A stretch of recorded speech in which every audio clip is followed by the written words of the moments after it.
ассалому алайкум бинандагони гиромӣ, нашри ҷанба се барномаи иттилооти навидро мустақиман манзури шумо мегардонем. Дар студия Сора Холиқназарова. имрӯз дар шаҳри Душанбе машварати роҳбарони воҳидҳои мақомоти корҳои дохилӣ дар пойтахтҳои давлатҳои иштирокчии Иттиҳоди давлатҳои мустақил доир гардид. дар тадбири мазкур масоили ҳамкории дуҷониба ва бисёрҷониба байни мақомот мавриди баррасӣ қарор гирифт. гузориши ҳамкорнамон дар ин хусус. дар машварати роҳбарони воҳидҳои мақомоти корҳои дохилӣ дар пойтахтҳои давлатҳои иштирокчии Иттиҳоди давлатҳои мустақил, роҳбарияти вазорати корҳои дохилии ҷумҳурии Тоҷикистон, бюрои ҳамоҳангсозии мубориза бо ҷиноятҳои муташаккил ва дигар намуди ҷиноятҳои хатарнок дар қаламрави давлатҳои аъзои Иттиҳоди давлатҳои мустақил, воҳидҳои мақомоти корҳои дохилии шаҳрҳои Душанбе, Ереван, Минск, Остона, Бишкек, Москва, Ашқобод ва Тошканд иштирок намуда дар доираи он мавзӯъҳои технологияҳои муосир ҳамчун воситаи содир намудани ҷиноятҳои маводи мухаддир, мушкилот ва таҷрибаи мубориза бар зидди маводи мухаддир, муҳоҷирати ғайриқонунӣ ҳамчун омили хатари мушкилшавии вазъи нашамандӣ, ҷиноятҳои нашамандӣ аз ҷониби шаҳрвандони давлатҳои аъзои Иттиҳоди давлатҳои мустақил, муқовимат ба шакли этникии ҷинояткории маводи мухаддир, мушкилоти ҳамкории байнидавлатӣ ва роҳҳои имконпазири ҳалли онҳо, ҳамкории байнидавлатӣ дар соҳаи мубориза бар зидди қочоқи маводи мухаддир, проблемаҳои асосӣ ва роҳҳои имконпазири ҳалли онҳо мавриди баррасӣ қарор гирифт. гуфта шуд ки қочоқи маводи мухаддир имрӯз дар рушд ва амнияти ҷомеа таъсир гузошта, хатарҳои зиёдеро дар пай гузоштааст. аз ин рӯ пешгирии дастаҷамонаи он ҷиҳати таъмини суботи ҷомеа ва рушди он дар заминаи ҷаҳонишавӣ зарурати бештар дорад. дар ҳамоиш ҳамчунин иштирокдорон ба масъалаи таҳкими ҳамкориҳо, равобити дуҷониба ва бисёрҷониба изҳори ҳавасмандӣ намуда, дар самти муқовимат ба паёмадҳои навзуҳури ҷаҳони муосир аз қабили терроризму экстремизм, гардиши ғайриқонунии маводи мухаддир, қочоқи инсон ва ҷиноятҳои муташаккил таваҷҷӯҳи махсус зоҳир намуданд.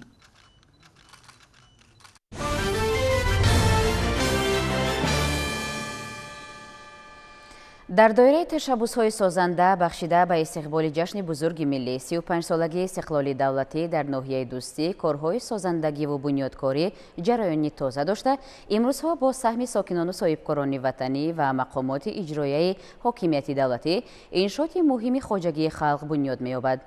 мавриди баҳрабардорӣ қарор гирифтани ин иншоот некуаҳволии сокинонро таъмин карда, инфрасохтори зарурӣ барои рушди маҳал муҳайё мегардад. аз раванди бунёдкориҳо дар ноҳияи дӯстӣ ҳамкорнамон Шаҳлои Аҳмадхон ва Фирӯзҷон Қурбонов гузориш медиҳанд. дар раванди тадбирҳои созандагӣ ва бунёдкорӣ бахшида ба 35-солагии истиқлоли кишвар дар ноҳияи дӯстӣ ба иттилои масъулин бунёди 267 адад иншооти таъйиноташон гуногун ба нақша гирифта шудааст ки аз ин шумора то ба имрӯз 184 ададаш мавриди истифодаи умум қарор гирифтааст ки иҷроиши он 70% нақшаи пешбинишударо дар бар мегирад. зимни сабти навор аз рафти корҳои ободонӣ дар ноҳияи мазкур аён намон гашт ки имрӯзҳо иқдомҳои созандагӣ дар марказ ва деҳотҳои дурдаст ноҳия вусъати тоза гирифта, рӯз то рӯз ба сокинон шароити созгор фароҳам оварда мешавад.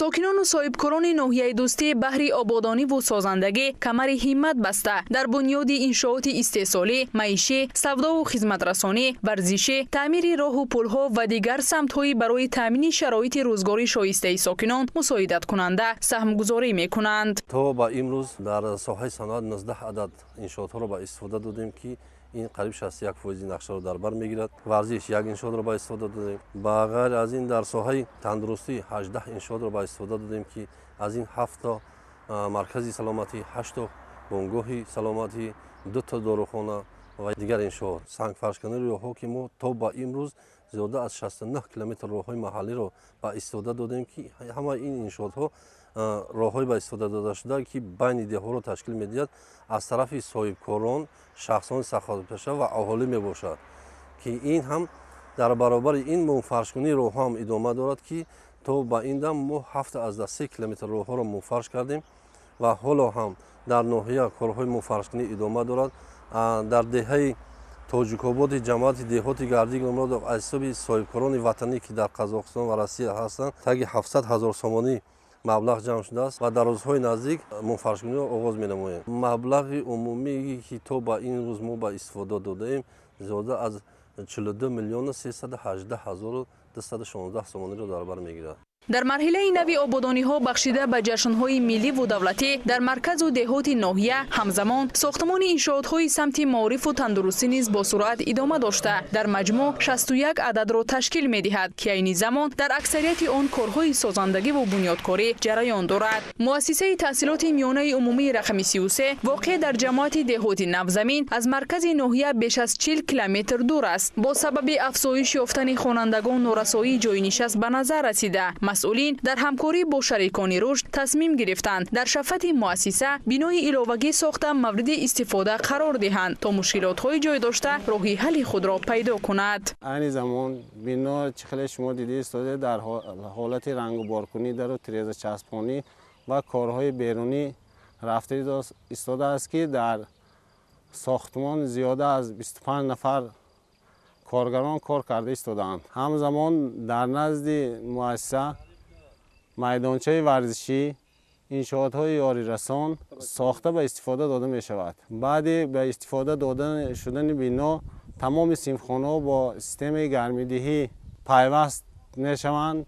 در نظر است که بنا در سال نو تحصیل به استفاده داده شود. بخشیده به جشن 35 سالگی استقلال دولتی جمهوری تاجیکستان در نزد 12 مؤسسه تعلیمی صنفخانه‌های علاوگی در نظر است که با اقتدار 2327 جای نشست را در بر می‌گیرد و 45 صنفخانه‌های علاوگی، یک اتاق کاری، یک کتابخانه و یک انبارخانه. این زمان در این مؤسسه یعنی 1782 نفر خوانندگان به تحصیل فرا گرفته شده است که بینها 81 نفر آموزگاران درس تعلیم و تربیت می‌دهند و بناهای مؤسسه باشد یعنی از سالهای 70 ساخته شده است و این زمان یکی از بناها در حالت صدمه قرار دارد.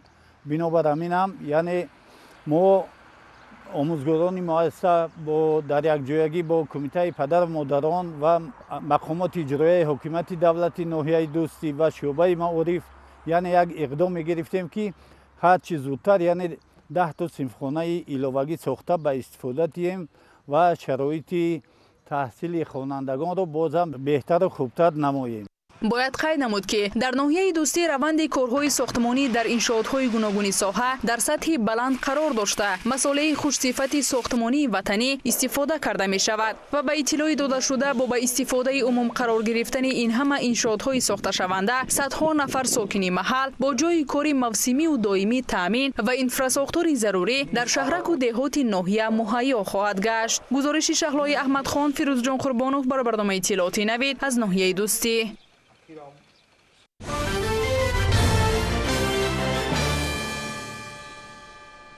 امروزها در خواجگی‌های کشاورزی جمهوری علل خصوص ولایت سوخت کارهای صحرایی چون جمع‌آوری سبزیجات و میوگی‌ها اینچنین در روی غله‌دانگی‌ها و خاشاک با مرام جریان دارند. از جمله در میدان‌های گندمزاری کооپراتیو تجارتی تخم‌پروری چرکوه شهر اسفره جریان جمع‌آوری حاصل غله با استفاده از آب و هوای مساعد و تکنیک‌های کشاورزی متشکلانه ادامه دارد. خبرنگاران منطقوی ما در همین موضوع شرح بیشتر دارند. کооپراتیو تجارتی تخم پروری چرکوه چون تمام کشاورزان شهر و دهات اسفره به خوبی درک میکنند که ساحه کشاورزی یکی از ساحه‌های مهم اقتصادیات کشور به حساب رفته منبع اساسی تامین اهالی با جایهای کاری کفالتناک، مواد آذوقه و کارخانه‌های صنعتی مملکت با اشیاء خام تامین میباشد و رشد این ساحه پیش از همه به بهداشت وضع اقتصادی اهالی دهات مساعدت میکند. در موسم سال جاری در بیش از 90 هکتار گندم تخمی‌های الیت کشت کرده بودند که موافق به قاعده‌های اگروتکنیکی پرورش کرده شده حالا جمع‌آوری گندم ادامه دارد. در کооپراتیو تجارتی و تخم پروری چرکوه به مسئله گندم پروری توجه خاصه داده می شود. این سال ما در خواجگی تخم پروری زیاده از 90 هکتار تخم نوی الیت کشت کردیم. حاضر من در عوض هر کردیم با حساب متخصصای کلام میگویند که زیاده از 80 سنیر حاصل دارد. حاضر من در سر کردیم، من در اساس حاضر ما دیدیم که در حقیقت 80 سنیر دوست ما ذخیره میکنیم برای فروش برای دیگه خواجگی‌ها، برای کشت تخمی تیار کرده میتیم، برای خودمون باز تخمای نو باز میبریم. حاضر من تخمی که نو آوردیم زیاده 70 گکتار کشت کردیم. تخمی نوی که آوردیم من همون حاصل دوست در حقیقت تخمی نوی درمیزیار که یک تخمی نو بوده است در حقیقت همین سورت تخمی بینهایت نغز بوده است که زیاده کمش از 80 سنیر دوست است. این تخمای نو ما از روسیه دسترس کردیم. عاقبتش به سراز کشتی تکرار میکنیم. بودرینگ یعنی نیم گکتار بودرینگ، ترب، شلغم. سال گذشته در زمین‌های کооپراتیو تجارتی تخم پروری چارکو با حساب میانه از هر گکتار 73 و از دست سنتنری حاصل رایانیده شد. باید تذکر داد که کооپراتیو تجارتی تخم پروری چارکو نیت دارند که امسال زیاده از 200 تن تخمی‌های خوش‌صفت را به کشاورزان جمهوری پیشنهاد نمایند. حالا باشد گندم جمع‌آوری شده ایستاده است و با حساب میانه از هر گکتار 75 سنتنری را تشکیل می‌دهد. سراگرانم خواجگی میگوید که پس از جمع‌آوری حاصل گندم با تیزی کشت تکراری را به راه می‌مانیم.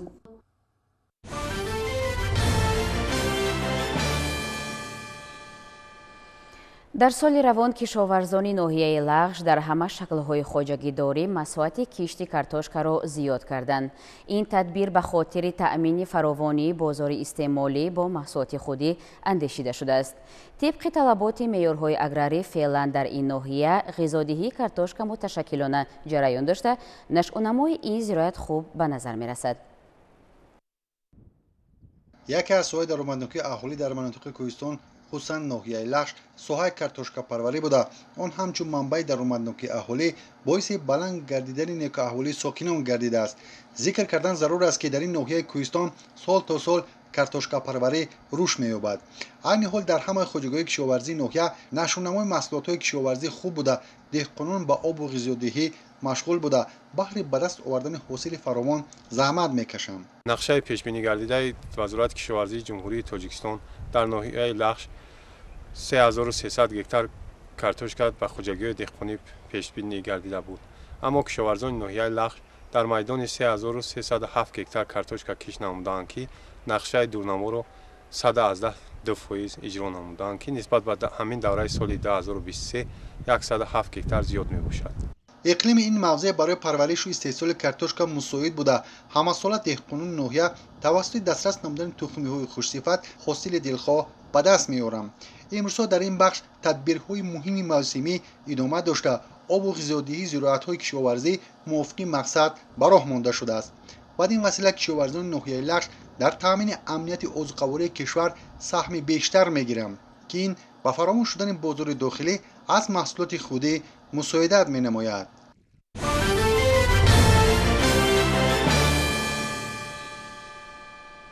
جهت سری وقت از تعمیر جاری برآوردن مؤسسه‌های تعلیمی در مملکت چاره‌جویی‌ها ادامه دارند.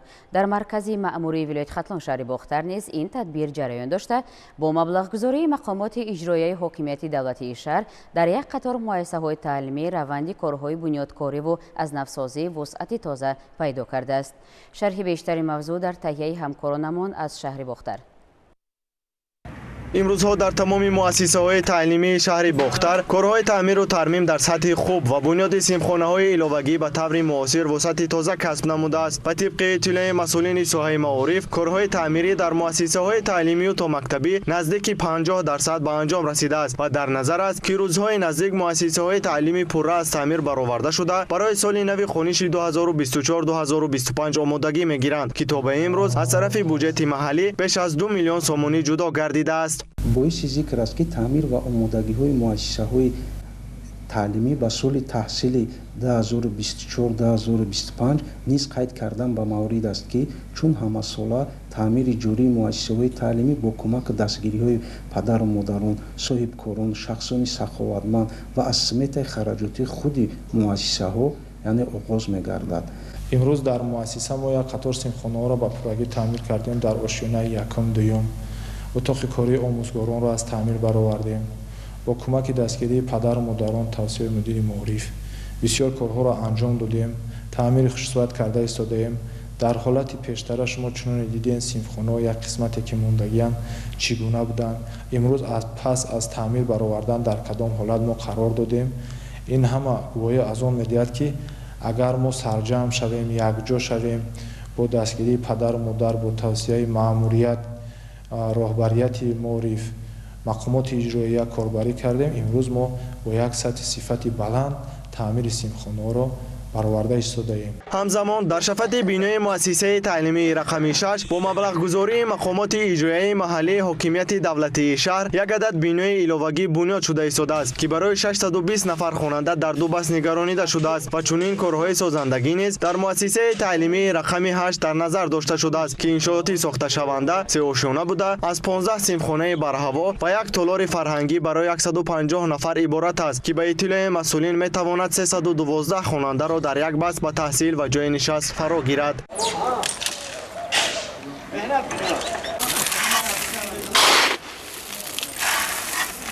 با کمک صاحبکاری وطنی شمس‌الله صاحبов همچون ختم کننده همین مؤسسه است.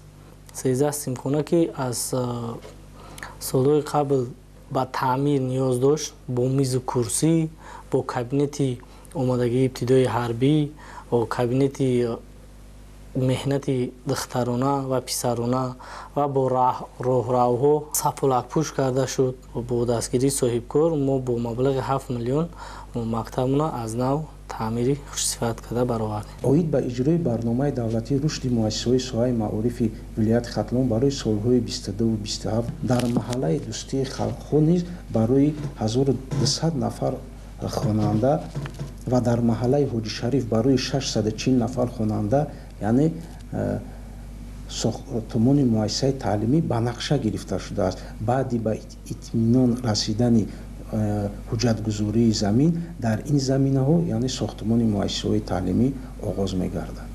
همه سال آموزگاران وابسته از آنه که به رخصتی مهنتی میبرایند، اما به خاطر هرچی زودتر از تعمیر جاری برآوردن سیمخانه‌های تعلیمی تلاش‌های زیاد می‌نمایند و هدف اساسی آموزگاران نیز محض آباد و زیبا گردانیدن مؤسسه‌های تعلیمی و مهیا گردانیدن شرایط مساعد برای درست تعلیم و تربیت نمودن شاگردان میباشد. گزارش محمد رضا شریفزاده، طالب جان سیفов برای برنامه اطلاعاتی نوید.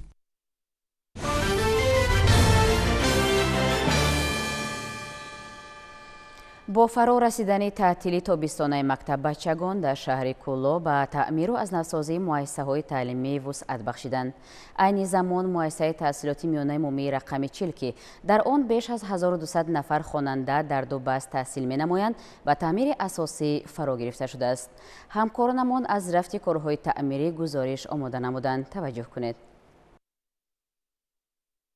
در دوران صاحب استقلالی جمهوری تاجیکستان در شهر کولوب 12 مؤسسه نو زمانوی ساخته به استفاده داده شدند که در آنها بیش از 7000 خوانندگان به تعلیم و تربیت فرا گرفته شدند. اکثر این مؤسسه ها با اشتراک پرزیدنت جمهوری تاجیکستان محترم امامعلی رحمان مورد بهره برداری قرار گرفتند. در مجموع در شهر و دهات کولوب 76 مؤسسه تعلیمی و تربیوی فعالیت می‌کند که در آنها بیش از 50000 نفر کودکان و نورسان تعلیم و تربیت می‌گیرند.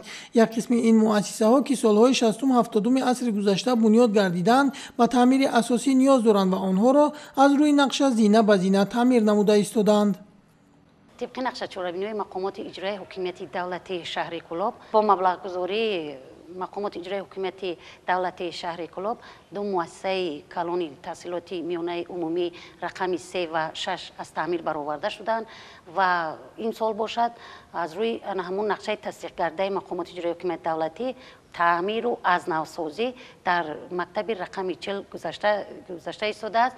در برابر این در چند مؤسسه دیگر تعمیر رفته ایستاده است و کوشش میکنیم که تا سال نو تحصیل این مؤسسه هم از تعمیر برآورده شوند. در مؤسسه تحصیلاتی میانه عمومی رقم 40 بیش از 1200 نفر خواننده در دو بست تحصیل می‌نمایند و بینای این مؤسسه 36 سال باز تعمیر اساسی نگردیده است. به خاطر بهتر نمودن شرایط آموزگاران و خوانندگان در تعطیلی تابستانه امسال تعمیر اساسی بینای مؤسسه به نقشه گرفته شد. در این کار مقامات اجرایی حکومت دولتی شهر کولوب شریکان رشد را نیز جلب نموده است و کوشش دارند تا آغاز سال خوانش 2024-2025 تعمیر را پورا به انجام رسانند. در مؤسسه ما 331.66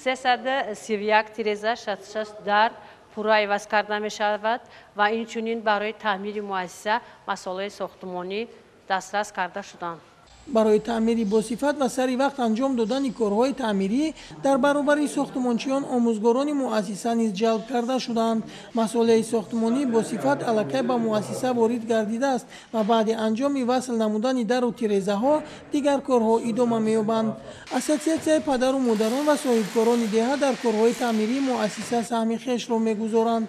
با اطلاع مقامات اجرایی حکومت دولتی شهر کلوب امسال تجدید مؤسسه تحصیلات میانه عمومی رقم 9 به نقشه گرفته شده است که کارهای تعمیری از ماه اوگوست آغاز خواهند گردید.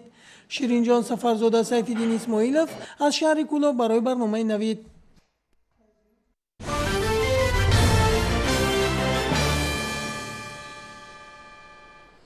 در آثارخانه ملی دستگاه اجرایی پرزیدنت جمهوری تاجیکستان نمایش مصوره‌های رسام شناخته و نوآور تاجیک زاکیر صابیروف تحت عنوان دو رویه یک رسام افتتاح یافت. این ایجادکار مشهور برنده جایزه‌های رسامی بین المللی بوده، همچون مؤلف دو رویه ایجادی رسامی شناخته شده است. همکارانمان موضوع را ادامه می‌دهند. آثارخانه ملی دستگاه اجرایی پرزیدنت جمهوری تاجیکستان دوباره به مکان نمایش اثرهای صنعت تصویری تبدیل یافت. این نوبت گوشه از آثارخانه را آفریده‌های مصور شناخته و نوآور تاجیک زاکیر صابیروف پر نموده و زیب و زینت داد. ولی قبل از افتتاح نمایش تماشاباب که دو رویه یک رسام نام دارد، با اشتراک نمایندگان وزارت فرهنگ جمهوری تاجیکستان و دیگر مؤسسه و اداره‌های علمی فرهنگی بخشیده به آثار رسام زاکیر صابیروف و سبک آفرینشی او جلسه برگزار شد. در این نشست دانشمندان و صنعتشناسان دایر به پهلوهای الهیده اثرآفرین مصور توانا و نوآور سخن گفتند. زاکیر صابیروف مؤلف دو رویه ایجادی رسامی در تاریخ نقاشی جهان می باشد که این رویه ها را با نام‌های ملی تاجیکی، نورواریزم و تنوریزم به جامعه بین المللی پیشنهاد و معرفی نموده است. رویه های او در فرهنگ نقاشی ملی جهانی پدیده جدید محسوب شده، با ویژگی های ایجادی و عنصرهای طبیعیشان همچون ثروت ملی تاجیکی اعتراف می شوند. رویه تنواریزم یعنی متا، شکل متا ما در نظر ما یک چیز است که من کرته دارم، پیراهن دارم، شیم دارم، دیگر دارم، این است. لیکن متا از نگاه این رسوم و شکل‌های گوناگون میگیره، حرکت‌های گوناگون میگیره. در همین رویه هم خیلی چیزهای عجیبی جالبی ساخته است و با همین گفتن ممکن است که زاکیر صابیروف در پیشرفت صنعت امروزه تاجیک در دوران استقلال مخصوصا که شرایط مساعدی به وجود آمد، نام تاجیکستان صنعت تصویری ما را سطحش را بالا برداشت و در عالم در دنیا مشهور گردید.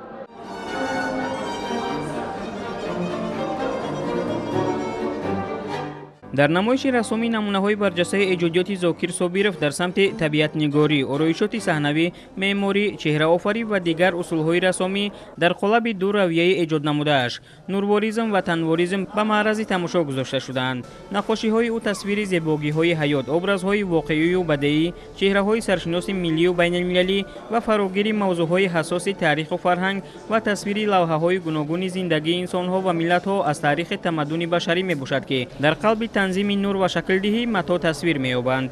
همگی اثرهایش در زمان صاحب استقلالی ایجاد شده، معرفی‌گر تاریخ و فرهنگ و عنعنه‌های ملی می‌باشند. اساسی هدف من همین روزه این زیایانی مملکت ما، زیایی و علما این مقصد گذاشتن که همین رویه‌ای که دو رویه‌ای که من اختراع کردم همون چیگم تصدیق کنن، مالکیت دولت حساب کنن، مالکیت ملت حساب کنن. قانون‌هایی که امروز وجود دارند در طبیعت یا اینکه در صنعت رسامی همین چیزا من انکار کردم. شکل خودم ساختم، قالب‌اش شکستم. این دو رویه رسمی که متولد دوران صاحب استقلالی جمهوری تاجیکستان میباشند پیام آزادی های فکری و ایجادی در کشور آباد و صلح‌آفر تاجیکستان بوده در صنعت رسمی تاجیک دستاورد بزرگ محسوب میشوند و چون پدیده ماندگار صنعت تصویری تاجیکان در فرهنگ رسمی جهان ارزش دارند. آفریده های اکادمیک زاکر صابیروف در نمایشگاه های بین المللی و جهانی با نام ملی تاجیکی معرفی و رونمایی شده محض نوآوری ایجادی و ویژگی های خاص این اثرها بوده است که در چندین نمایشگاه های بین المللی سزاوار جایزه و شاه جایزه ها گردیدند. هدف از ایجاد این دو رویه را اکادمیک زاکر صابیروف خدمت به فرهنگ رسمی ملی و نوگانی در رویه های نقاشی جهان میداند که از سال 1997 آغاز شده سال 2002 نخستین رونمایی ایجادی او برگزار شده است و تا امروز در کشورهای دنیا پیروان رویه های ایجادی خود را پیدا نموده است. نمایش دو رویه یک رسم در استورخانه ملی تا 20 ایول سال روان ادامه میکند.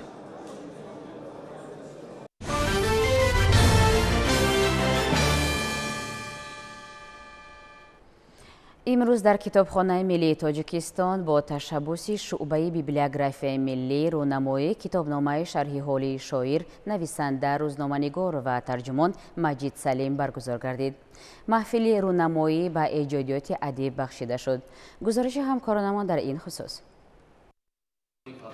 مراسم رونمایی کتابنامه شرح حالی شاعر، نویسنده و ترجمان مجید سلیم در کتابخانه ملی با اشتراک شاعر و ادیبان و کارمندان علم و فرهنگ دایر گردیده، اشتراکچیان مجموعه مذکور را برای خوانندگان همچون دستورالعملی نوی علمی و بدیعی معنی داد کردند. دستور مذکور را کارمندان شعبه بیبلیوگرافی ملی کتابخانه ملی تاجیکستان جمع‌آوری و تهیه نمودند. مجموعه در نشریات مهراج گراف از چاپ برآمده از دو قسم و کمک فهرست‌ها عبارت است. در قسم یکم مجموعه افکار و اندیشه‌های علمان و ادیبان اوید به ایجادیات نویسنده بیان یافته. در قسم دوم مجموعه که از سه زیر قسم عبارت است کتابنامه شرح حالی ادیب جایگیر شده است. باعث خوشنودی است که امروز معرفی کتاب بنده کتاب شرح حالی برپا گردید و من بسیار خرسند شدم چونکه تمامی همون موادها، حکایه‌ها، قصه‌ها، مقاله‌ای که من طی سال‌های زیاد در مطبوعات در مجله‌های دوری چاپ کرده بودم اونها رو گرد آوردن و در شکل کتاب علاهیده کارمندان کتابخانه ملی پیشنهاد کردند. این یک پژوهش، یک بررسی آثار بنده هست. یعنی که اولین مرتبه با اقدام بی‌واسطه کارمندان کتابخانه ملی همین کتاب روی نشر آمده است و در این کتاب تمام اون معلومات ها، تمام اون کاوش ها، تمام اون بازیافت ها و تمام اون سفرنامه ها و اوچرت و دیگر ژانرهای ادبی در اینجا گرد آورده شدند. این برای پژوهش منبعه آثار علمی مساعدت میکند. میتونن که علما از این استفاده برن، محققین جهان از این استفاده برن و در این مورد این اثر خیلی سری وقتی است و برای منبعه پیش بردن کارهای علمی مساعدت میکنند. ضمن تدبیر مذکور ابراز گردید که در سمت ایجادیات نویسنده مجید سلیم سبک و اسلوب خاص خود را داشته اصلا در تصویر طبیعت، عالم حیوانات و نباتات دستی رسو دارد و قسمتی بیشتر ایجادیات وی نقل بدیعی عالم وحوش می باشد. من گمان میکنم که مجید سلیم در جاده نویسندگی یک نوع ویژگی‌های به خود خاص دارد.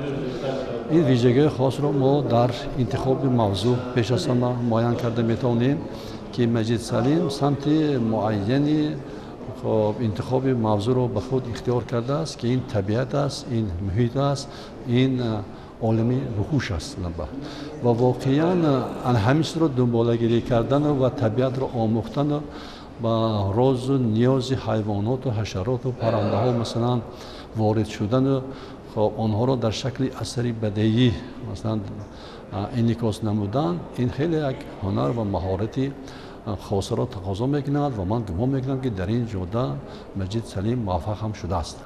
ذکر رفت که مجید سلیم حالا در کشور یگانه ادیب است که طبیعت و عالم حیوانات و نباتات را موضوع ایجادی خود قرار داده و در این راستا خیلی هم موفق گردیده است. طور ابراز گردید ساده نویسی و موجز بیانی اسلوب خاص مجید سلیم بوده ایجادیات شکلاً و مضموناً به ادبیات شفاهی نزدیک است. بنا به اطلاع مسئولین در این دستورالعملی که اکنون از چاپ برآمد دستاندرکاران جنبه‌های اساسی علمی و ایجادی نویسنده را چیده گردآوری نمودند که از صفحه‌های این کتاب خواننده میتواند از ایجادیات این نویسنده معلومات مفصل پیدا سازد.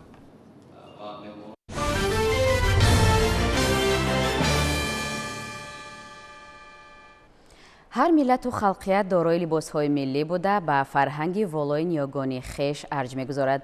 Либоспӯшии тоҷикон ки таърихи қадимӣ дошта ҷузъи таркибии фарҳанги миллӣ маҳсуб мешавад, бозгӯ аз завқи зебоипарастии мардуми покнажоди тоҷик аст. бо мақсади риояи тарзи дурусти либоспӯшӣ ва тарғиби либосҳои миллӣ дар муассисаи давлатии беморхонаи марказии ноҳияи шаҳри Нав таҳти унвони тоҷикона мепӯшем ҳамоиш баргузор гардид. тафсилоти бештар дар гузориши омода намудаи ҳамкорнамон Бахтиёр Қодирзода ва Манижа Ёдгорова аз ноҳияи шаҳри Нав. дар муассисаи давлатии беморхонаи марказии ноҳияи шаҳри Нав ҳамоиш таҳти унвони тоҷикона мепӯшем баргузор гардид ки дар он ҷавондухтарони ин муассиса бо як ҳисси баланди тоҷикона либосҳои миллиро таблиғу ташвиқ намуданд. зимни баргузории ҳамоиш зикр гардид ки либоси миллии тоҷикӣ ифодагари назокату малоҳати зани тоҷик буда дар ақсои олам маҳз бо атласу адрас ва чакан симои занҳои тоҷик мондагор мебошад.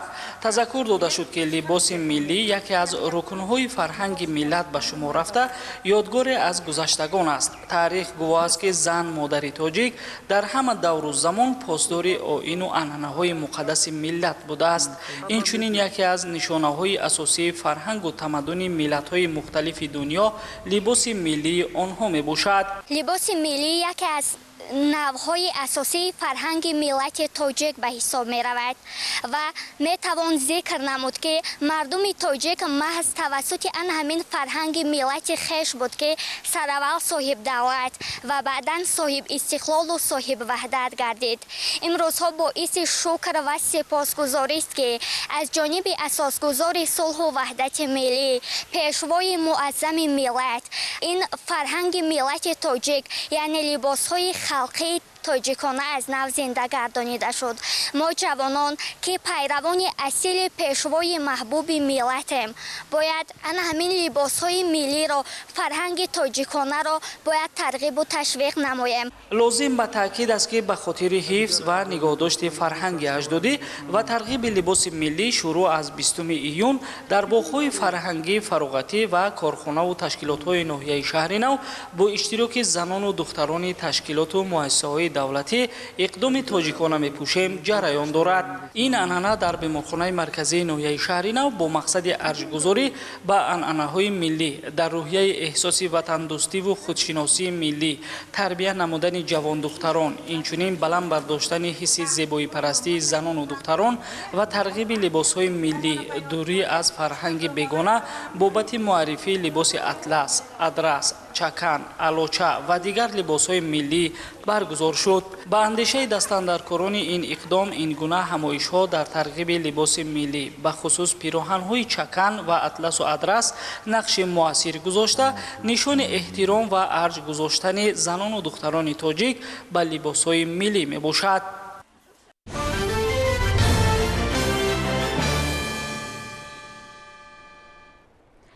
дар Польша бостоншиносон бозёфтҳоеро ки миёнаҳои солҳои 90-уми асри гузашта пайдо шуда буданд мавриди омӯзиш қарор доданд. онҳо маълум намуданд ки ин осор ба соли 1865 тааллуқ дорад. дар музофоти чанд зани ҷумҳурии мардумии чин ба коркарди партовҳои насоҷӣ шурӯъ карданд. шаҳри чанд хабар аз хориҷи кишвар дар саҳифаи навбатии барнома.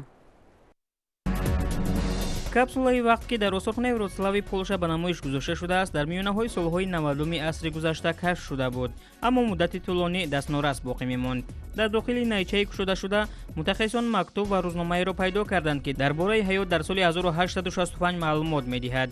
тибқи маълумот се ҳамсоя онро дар ҳавлии хонаи худ дар Вроцлав пинҳон кардаанд. дар он ёддошт гузоштанд ки дар он гуфта мешавад барои сохтмони обанбор санги аввалин гузошта шуд ва барои исботи ин гуфтаҳо шумораи ҳамон давра нашршудаи маҷаллаеро бо он илова карданд. қобили зикр аст ки қубури дорои мазмуни ҷолиб ҳанӯз соли 1997 пайдо шуда буд ва то имрӯз дар анбор буд ва танҳо ҳоло дастраси мардум гардид. ҳоло капсула ва мундариҷаи онро дар осорхонаи